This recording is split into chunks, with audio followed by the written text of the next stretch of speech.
Donc, pour ce cas-là, donc on va fabriquer une barre linguale pleine.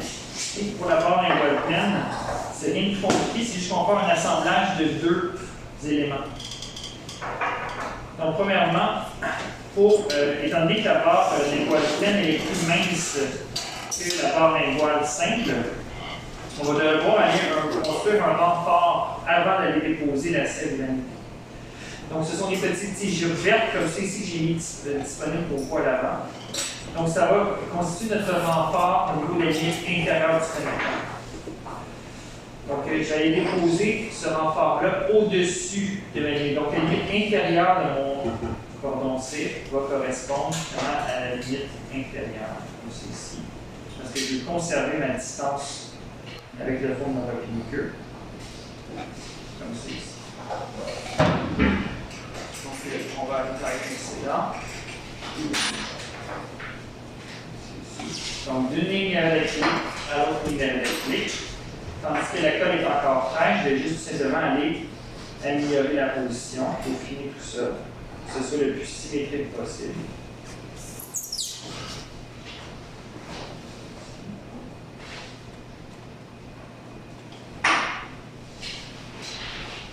Puis vous allez pouvoir à tout moment aller prendre votre règle et aller mesurer pour vous rassurer par rapport à la distance, par rapport au fond du repliqueux, si elle est adéquate ou pas. Donc, une fois que la position est vraiment régulière, qu'on a une distance régulière au niveau inférieur, on va aller justement sceller tout ça en place, malgré le fait qu'on ait ajouté la colle. Et on va aller renforcer et faire une finition à zéro, un peu pour camoufler ce qu'on vient d'ajouter. Okay? Donc, mon but, c'est de faire disparaître ce que je viens d'ajouter là, sans le modifier. Donc, c'est assez verte, de faire une transition jusqu'au collet de mes dents. Donc, je vais partir de l'épaisseur du renfort. Puis, je vais faire une finition graduelle à zéro jusqu'au collet. Et c'est toujours le même principe qu'on va appliquer au niveau des barres linguales pleines. Parce qu'après, je viens appliquer une cire granulée de 0,6 mm et j'aimerais la déposer sur une surface qui est lisse et régulière. C'est la raison pour laquelle je viens camoufler la bosse que j'ai à zéro ici. C'est pas grave si vous empiétez un petit peu sur les dents naturelles. C'est juste pour dire qu'on a une surface qui est régulière. Donc, j'ai comme rempli la crevage gingivale au besoin. Elle est déjà remplie par notre préparation d'espaceur qu'on avait posé précédemment. C'est ici. Donc, j'en profite, j'ai rempli aussi ma ligne d'arrêt acrylique sans empiéter sur l'espaceur. Pour me garantir que ma ligne d'arrêt acrylique va se couler, que le liage va prendre la forme de mon espaceur.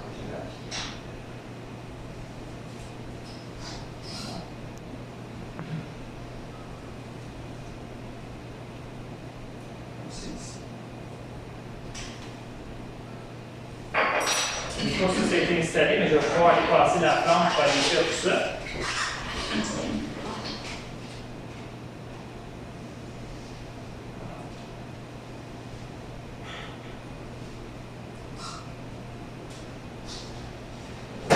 J'ai aucunement l'impression que j'ai ajouté un renfort métallique, un renfort de cire à la base de mon connecteur. Et donc tout tombe vraiment égal. Ensuite, on va pouvoir aller poser les grillages. Donc ça, c'est un petit modèle qui prend normalement environ 20 à 25 minutes. C'est très rapide. Donc ça se fait très rapidement. Donc pour les grillages, c'est la même règle qu'on a vue au dernier cours. Donc, je vais appliquer ma colle au niveau du grillage, en dessous. Donc là, ce n'est pas une barre linguale simple, donc je vais déposséder mon grillage entre la limite inférieure et le collet de ma dent, cette fois-ci. Donc, je vais partir à mi-chemin, à la mi-hauteur de mon connecteur majeur. Et graduellement, je vais ramener mon grillage au niveau du centre de crête, comme ceci. On vient tailler à la limite, juste ici. Voilà. Je vais faire la même chose de l'autre côté. Voilà. que je pars à mi-chemin, à la même hauteur de mon connecteur majeur. Puis, je vais graduellement m'attacher au centre de la crête pour aller rejoindre mon futur appui queue. Puis, aller à la limite, juste comme ça ici. Voilà. On peut équilibrer, voir si on n'a pas pour la position, c'est des pas. Ne débordez pas avec votre grillage dans la zone du connecteur majeur. Comme il est vraiment l'installer au départ là, au niveau de la ligne, à la limite de la ligne à l'acrylique. Une fois que c'est fait, vous allez faire les jonctions. Donc on va aller relier les deux éléments qu'on a fait ensemble. Donc je vais aller lier mon grillage à mon connecteur majeur. J'en profite pour faire ma plaque proximale en même temps. Donc, et on va élargir environ jusqu'à la mi-longueur de notre grillage. Donc, je passe ma plaque proximale, on ne dépasse pas la ligne largeur là-dedans, pour éviter qu'elle soit apparente. Je remonte jusqu'à la ligne du grand contour, ou juste avant d'arriver dans le niveau occlusal, donc toujours en retrait de l'occlusal. Puis, je vais faire une transition pour aller relier mon grillage à mon connecteur majeur avec une épaisseur similaire à mon grillage. Je fais une transition. C'est ici. Puis je vais faire la même chose au niveau inférieur. Donc je vais baser tout ça.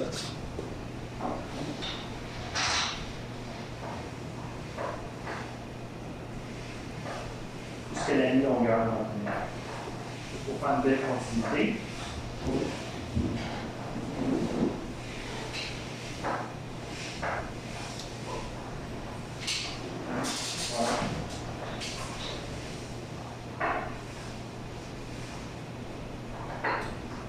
Ça va me permettre de bien joindre mon crochet à mon grillage. Donc, ce que je bâtis là, c'est exactement la même épaisseur que le grillage. Okay? Très semblant. Je vais juste épaissir ma plaque proximale. Donc, on va avoir des plaques proximales d'environ 1 mm d'épaisseur.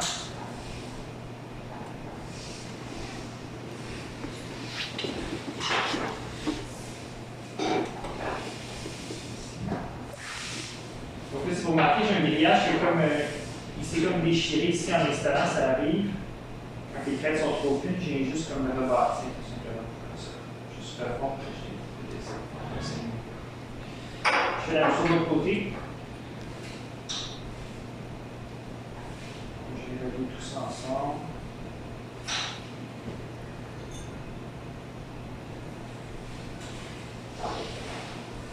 On se marche pour la longueur.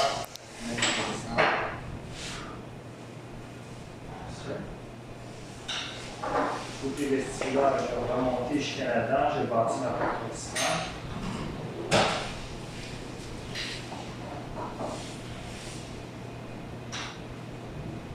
Voilà.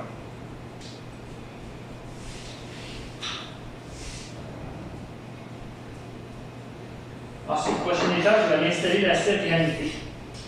Donc, la cire granitée, c'est une cire précalibrée. Donc, c'est une plaque de cire de 0,6 mm qu'on va utiliser. Ça existe en 0,4, 0,5, 0,6. Ça dépend justement de l'envergure du connecteur et de nos besoins.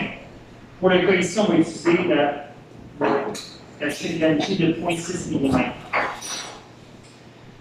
Il existe aussi différents types de cire granitée au niveau de la texture. Donc, l'objectif de la cire granitée, c'est de réduire le temps de travail lors de la finition. Donc, je vais juste vous présenter un petit peu la pièce. Tu dis épaisseur en quoi de quoi? Ça varie de 0,4 à 0,6 pour la cire granitée. Celle qu'on va utiliser aujourd'hui, c'est la cire de 0,6 mm.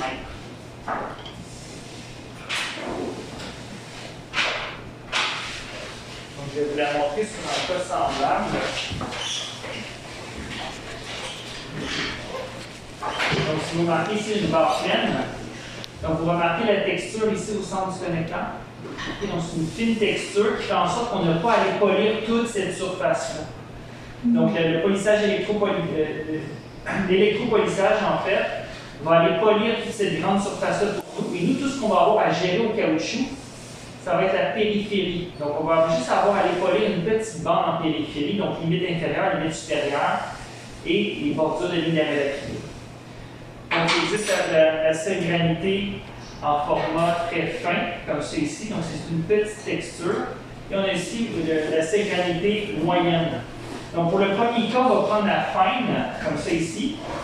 Et pour le deuxième cas, vous pourrez expérimenter la cire granitée moyenne. Donc, est-ce que c'est plus des nervures, un peu comme les nervures d'une feuille. Okay? Donc, un petit peu plus intense comme texture. Donc, encore là, ça dépend des préférences du praticien ou des préférences du patient selon ce qu'il y avait auparavant. Oui. C'est-tu vraiment juste pour éviter de polir trop? Ou... Oui, ça vient faciliter la chose, mais en même temps, ça fait une petite texture au niveau du connecteur quand un patient passe sa langue. C'est pas lisse. Okay? Mais pour nous, c'est vraiment un très bon avantage. Okay, vous avez utilisé ça, ça réduit considérablement le temps de travail. Donc, ce sont quand même de grandes feuilles. Donc, ça va être juste aller vous couper une bande qui va être suffisante selon vos besoins. Donc, je vais environ prendre le quart de ma feuille. Donc, ce qui est important, c'est de la positionner du côté texturé vers l'extérieur. En dessous, c'est lisse. Okay? Donc, on veut, pour favoriser l'adhésion, on va poser le côté lisse en dessous. Donc, c'est bien simple, je vais aller appliquer ma colle en dessous, donc sur toute ma surface. Ou ce qu'on peut faire aussi, pour faciliter la chose, c'est d'appliquer notre colle directement sur la cire ici. Et ça va mieux. Donc, moi, je suggère de venir l'appliquer directement sur le modèle. Donc, je vais aller remonter ma colle sur toute la plaque de cire que j'ai bâtie. D'une ligne derrière l'acrylique à l'autre, encore une fois. Puis, je vais aller en appliquer au niveau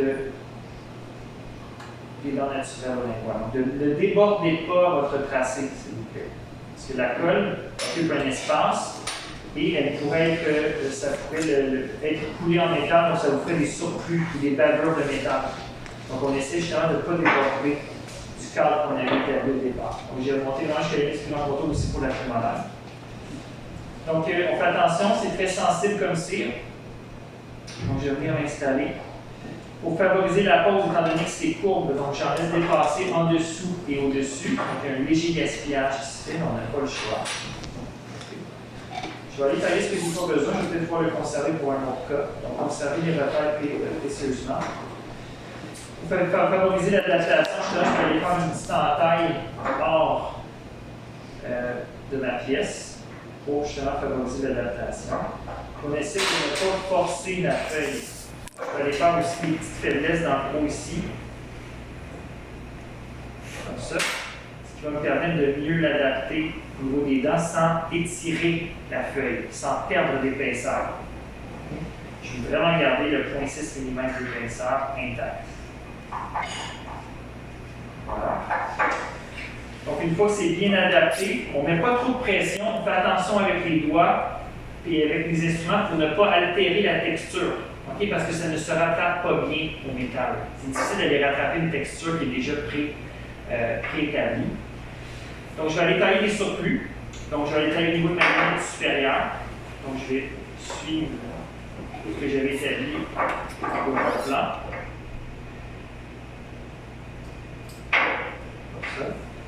Puis, je vais aller suivre justement mon tracé que je vois par transparence.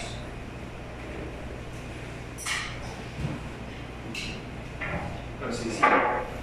Je vais aller tailler exactement vis-à-vis de ma ligne d'arrêt d'acrylique, que je peux m'imaginer facilement. J'ai une référence en bas avec la courbe. J'ai mon liage aussi pour me dire où elle est taillée. Même chose de l'autre côté. Tailler comme ceci. Voilà. Et il me reste juste à aller tailler la limite inférieure. Donc, je vais aller tailler juste en dessous du renfort que j'avais installé pour conserver mon 1,5 mm de distance. Voilà, c'est fait. Mais oui. J'écrivais, que j'ai pas vu. T'as-tu mis de la colle sur la serviette? J'ai mis la colle sur la serviette et le lingual de mes dents, dans la zone où j'ai appliqué tout ça. Donc, d'une ligne d'arrêt d'acrylique à l'autre ligne d'arrêt d'acrylique, de la limite inférieure de mon renfort jusqu'à la limite de mon dessin, au niveau des incisives et au niveau de la prémolaire aussi. Okay, donc, j'ai appliqué la colle sur le modèle et sur la cire que j'avais appliquée pour favoriser l'adhésion de ma cire granulée. C'est la seule préforme où est-ce qu'on va appliquer la cire sur le modèle directement. Parce qu'on va complètement couvrir ce qu'on avait mis avec la cire. Parce que si, par exemple, je venais mettre ma colle sur le modèle ici avant de coller mon crochet, il y avait la colle beaucoup plus large que mon tracé, donc ça peut faire des bavures. Okay, la colle, oui, elle s'élimine dans le four, elle est faite pour ça, mais ça vient créer un petit espace qui peut permettre au métal d'aller s'insérer dans cette zone-là. Ensuite, je vais aller sceller tout ça, donc délicatement, sans nécessairement ajouter de cire, okay? Parce que la cire granitée, elle est faite en cire. Il existe aussi la cire granitée en plastique calcinable, ça existe sur le marché, mais ça ne se travaille pas bien. Elle s'étire bizarrement, et les jonctions ne sont pas belles. Ça ne facilite pas les jonctions avec nos préformes de cire. Donc, je vais aller sceller délicatement dans le haut, mais vraiment très délicatement parce que je ne veux pas aller altérer ma cire granitée sur une trop grande largeur. Donc, oui, je vais aller faire une petite bande de finition au grattage, mais pas à cette étape. On scelle vraiment là, discrètement. Ici, je vais peut-être remonter un petit peu plus. Tu rajoutes-tu de la cire? Non, c'est ça, je vais juste sceller. Ok, tu prends la cire. Juste un instrument chaud. Ok. Je vais juste passer mon instrument chaud.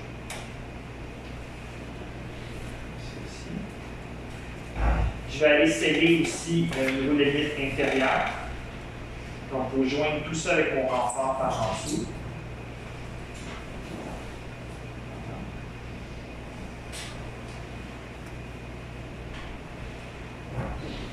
Et je vais aller faire finir ça à zéro au niveau de mes lignes d'arrêt d'acrylique parce que j'aimerais pouvoir poser mon cordon de cire quand je vais faire mes lignes d'arrêt d'acrylique sur une surface qui est plane et lisse, régulière.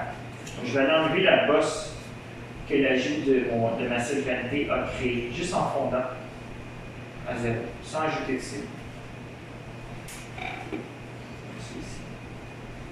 Donc, rendu à cette étape-ci, on ne passe plus la flamme. Okay? Parce que si on passe la flamme au niveau de la cire granitée, on va altérer l'état de surface qu'on veut avoir. Okay? Donc, si vous remarquez, ma cire granitée est intacte. J'ai tout simplement scellé en périphérie. Donc, au-dessus, en dessous et au niveau des lignes d'arrêt, pour pouvoir avoir une belle surface pour appuyer ma ligne d'arrêt, mon cordon de cire. Les appuis maintenant, donc le même principe, on n'a pas de connecteur mineur, on s'assure d'avoir une belle jonction au niveau du coin d'appui. Donc je bâtis mon appui avec environ 1 à 1,5 mm.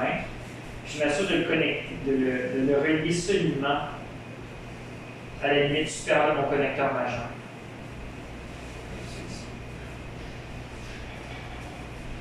Donc, on s'assure en regardant un profil comme ça qu'on tourne le coin avec cette épaisseur-là d'au moins 1 mm. Les intermédiaires, c'est le même principe. Donc, je vais aller lier comme on a fait pour le premier cas. Donc, j'ai rattaché, j'ai rejoint l'épaisseur de mon liage.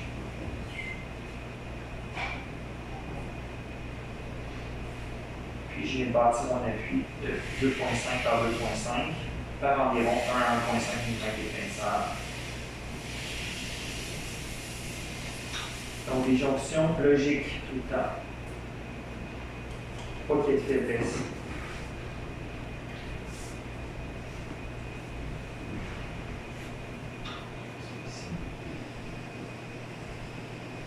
Voilà. Okay. Ensuite, tout ce qui me reste à aller déposer, ce sont les crochets et les lignes d'arrêt d'acrylique. Donc, pour les crochets, ce sont des crochets verticaux. J'ai eu la chance d'en faire. Donc, en même temps, ça fait une petite révision. Donc, on vient appliquer la colle sur le crochet, sur la surface qui faisait face au carton. Parce qu'elle n'est pas arrondie, elle est bien plane. On vient l'installer en respectant notre tracé, en respectant l'axe de la lampe. Donc, je vais aller asseoir le crochet sur mes références. On l'assoit sur la tablette. Je mets des tâches verticalement dans l'axe de la dent, comme j'ai au besoin en même temps, avant de tourner 3 mm plus loin, plus bas. Excusez-moi. Et pour venir me rattacher une prémolaire plus loin pour arriver dans la papille de la future base prothétique.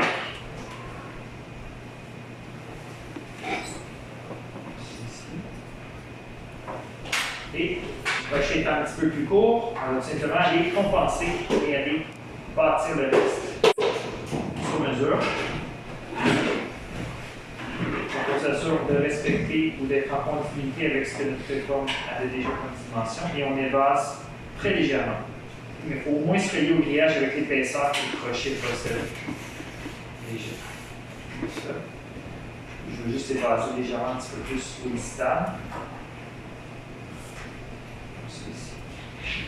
Donc, prenez le temps d'aller voir dans cette vue-là. Parfait, on respecte la largeur. Et dans cette vue-là aussi, pour voir, pour valider, pour être sûr que vous respectez l'épaisseur que le crochet avait à la base. Étant donné que la colle est fraîche, ça se peut qu'il ne vous obéisse pas. Donc, il faut juste aller le ramener à l'ordre. Tiens, non, c'est ici que tu vas, pour bien insister. Il va finir par garder sa position au fur et à mesure que la colle va commencer à sécher. Simple. Voilà.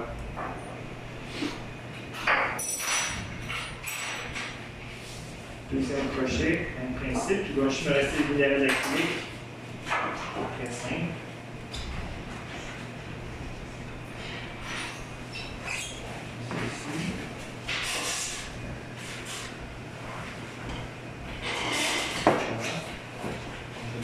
Dans l'axe, je m'assure que c'est assis sur les petites tablettes.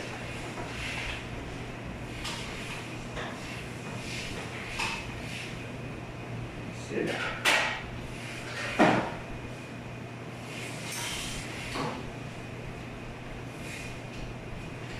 voilà. Donc pour les lignes d'arrêt d'acrylique, on va utiliser le cordon de 0,8 mm.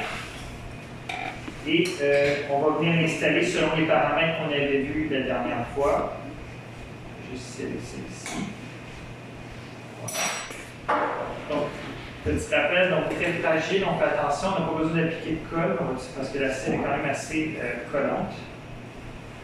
Donc, on va se prendre une petite section pour éviter le gaspillage. Pas nécessaire de l'enligner directement sur l'autre ligne d'arrêt d'acrylique. Donc, je viens l'écraser dans le haut du coin disto-lingual de ma dent. Je ne veux pas que ma ligne d'arrêt d'acrylique occupe d'espace au proximal. C'est pour ça que je vais être plutôt sur le coin de lingual. Comme c'est ici. Je vais aller. Donc, en l'écrasant dans le haut ici, en finissant à 0, ben, elle tient en place. Donc, ça me permet d'aller la manipuler, la manier pour lui donner une courbe qui me convient. Ici. Et je vais simplement aller faire la transition et je vais sceller seulement du côté médial. Comme on avait fait, la ligne d'acrylique soit au distant du connecteur majeur. Donc on va se créer, on va ajouter de la cire pour ne pas emprunter de cire à ma petite ligne d'arrêt. Puis je vais créer une bande d'environ 2 à 3 mm que je vais aller polir ensuite.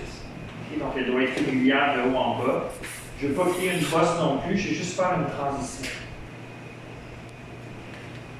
Donc on peut tirer un peu de cire juste en bas. Ici. Donc utilisez un instrument très chaud. Faites attention à votre granité, parce qu'on ne peut plus passer la flamme à cette étape-ci. Donc on essaie de lisser la selle avec notre instrument chaud le plus possible. Quand je vais voir dans cette vue-là, vous allez remarquer que ça fait une belle transition. Qui va être vraiment arrondi le plus au niveau du grattage. Et je passe de 0 vers l'épaisseur de mon rôle. Si vous voyez que vous avez appliqué un petit peu de cire, mais il n'y a rien qui vous empêche de prendre un instrument et d'aller améliorer justement la transition. Donc, ça, je dis, ne mettez pas trop de cire.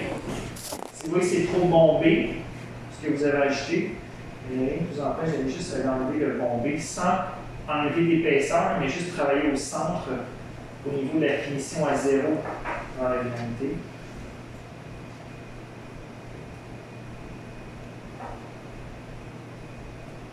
Ici. On va vraiment belle transition. Ou améliorer la transition. Puis ça va être la même histoire de l'autre côté. Donc on vise le coin de la prémolaire. Je viens l'écraser, je l'écrase vraiment pour qu'elle finisse à 0. Je la guide jusqu'en bas. On va tailler à la limite inférieure de mon connecteur. Je vais lui donner ou amplifier un petit peu la courbe.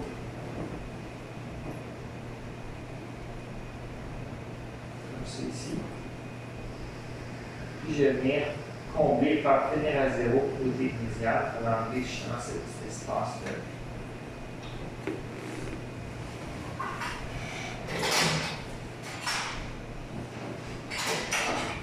en ajustant le ratio.